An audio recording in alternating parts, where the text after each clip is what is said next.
Hi guys, আপনাদের সামনে আরেকটি নতুন ভিডিও নিয়ে চলে আসলাম। তো আজকে আমি আর শামিন ঘুরতে পারবো, কোথায় যাবো সেটা এখন আমাদের সিদ্ধান্ত হয়নি। বাইকটি বার করে দেখলাম বাইকের চাকায় পাম্প কম আছে। তো রাস্তায় একটা গ্যারেজ খোলা ছিল, সেখানে নিয়ে চলে আসলাম। চেক করে দেখলাম জিরো আছে।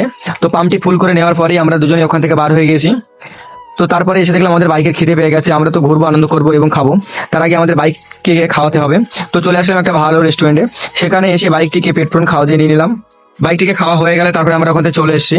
তো আমাদের দুজনের সিদ্ধান্ত হয়ে গেছে আমরা কোথায় যাবো। আমরা আজকের খড়িবাড়ি যাবো সিদ্ধান্ত নিয়েছি। তো বন্ধুরা আমরা খড়িবাড়ি যাবো সেই মিন্টুদার চায়ের দোকানে চা খেতে। তো বন্ধুরা দেখো আমরা খড়িবাড়ি ঢুকে গিয়েছি এবং ডান দিকে প্রচুর অসংখ্য গাড়ির ভিড় আছে। আর তার উপরন্তু আজকে ছিল রবিবার, এখানে এসে দেখলাম বহুত মানুষের ভিড় আছে। আমরা চলে আসবো মিন্টুদার চায়ের দোকানে, সেই বিখ্যাত মিন্টুদার চায়ের দোকানে। সেখানে চা না খেলে আমরা খড়িবাড়ি আসলে মন ভরবে না।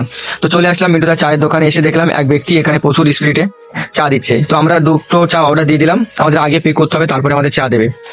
তো দেখো আমাদের দুজনকে দুটো চা দিয়ে দিল। স্বামীন ভিডিও করছে, আমি একটি চা নিয়ে নিলাম, স্বামীন একটি চা নিয়ে নিল।